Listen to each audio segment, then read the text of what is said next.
Трябва ли да се защитава нов автомобил антикорозионно? Ето една Toyota, която е чисто нова. Последния модел Corolla Cross. Така. Това е гаранционната карта. Колата вчера е излезла от магазина. Така. Отваряме на гаранции. Така. Гаранция срещу повърхностна ръжда 3 години. Тоест след третата година, ако колата ръждяса, гаранция нямаме. Ето я, гледаме я. Така. Ако имате Hilux, повърхностна ръжда в отделението на пикапите отзад, товарното, 1 година гаранция. За ръжда, повърхностна по карусерията, 3 години. Перфорация на отделенията на пикапа 3 години.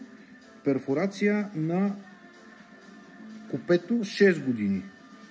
Ето това е гаранцията, която дава Toyota.